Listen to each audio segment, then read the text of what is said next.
ગીર સોમનાથ પોલીસે તાલાલા ખાતે તમંચા સાથે લૂંટના ઈરાદે આવેલ 2 ઈસમોને પકડી પાડ્યા છે। રિપોર્ટ બાય પરાગ સંતાણી।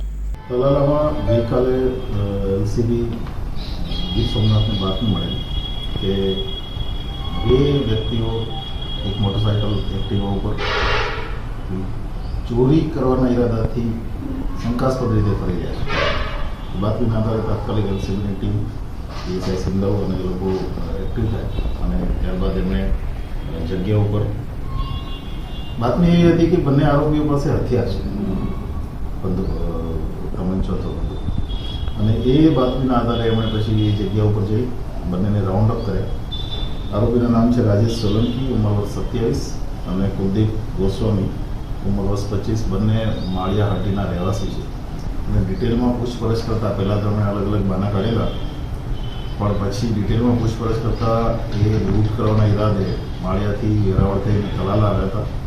એમણે જે એક્ટિવા લઈને આવ્યા હતા, એક્ટિવા પણ અમદાવાદથી 12 તારીખે ચોરી કરેલું એક્ટિવા છે। અને આમાંથી એક આરોપી જે રાજેશ છે એની પાસેથી તમંચો પણ મળ્યો છે।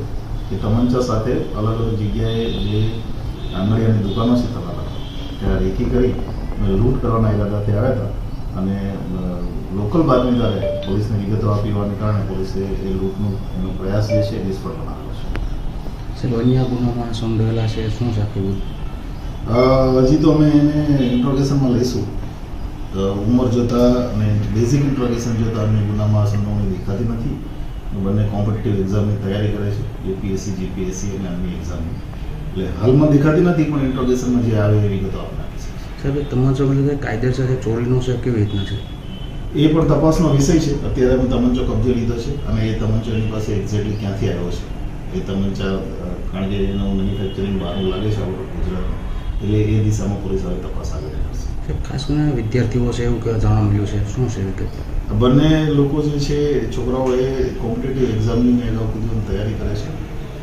એમાંથી એક છોકરો જે છે રાજેશ, એ યુપીએસસીની તૈયારી કરે છે, પ્રિલિમ્સ આપી ચૂક્યો છે, પાસ થઈ ચૂક્યો છે 2023માં, અને મેન્સ આપી ચૂક્યો છે। અત્યારે એની યુપીએસસીની તૈયારી ચાલે છે। બીજો છોકરો કુલદીપ કરીને જે છે એ અલગ અલગ ટાઈપની કોમ્પિટિટિવ એક્ઝામ, એમાં ACF, GPSC, commercial tax inspector, આ બધી એક્ઝામ આપે છે ને ઘણી બધી પ્રિલિમ્સ એને પાસ કરી છે। બંને એમની એન્જિનિયરિંગ ગ્રેજ્યુએટ છે, બંને કોમ્પ્યુટર સાયન્સ એન્જિનિયર છે। ખાસ કરીને યુવાનો આ રીતના પ્રયત્નો, યુવાનો શું સંદેશ આપશો? આ બંને જણાનો પ્રાથમિક મોટિવ જે અમને દેખાય છે એ પોતાની યુટ્યુબ ચેનલ ચાલુ કરવા માટે એમને પૈસાની જરૂર હતી, અને એ પૈસાની જરૂર પૂરી કરવા માટે લૂંટ કરવા આવ્યા હતા।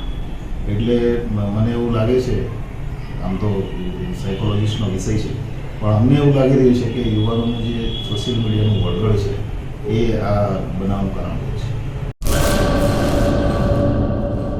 કચ્છની પ્રજાનું માનીતું અને કચ્છની પ્રજાના સાથ સહકાર અને પ્રેમથી સાકાર થયેલું એલબી મોલ એટલે કે લુગડા બજાર ફેમિલી શોરૂમ। અમારું address Bhuj branch, Anam ring road, Bhuj, Kutch.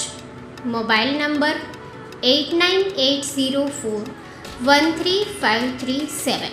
Mandvi branch, Nandanvan society, Mandvi, Bhuj highway, market યાર્ડની બાજુમાં, માંડવી, કચ્છ। Mobile number 6353695514। નોંધ: રવિવારે આખો દિવસ શોરૂમ ખુલ્લો રહેશે।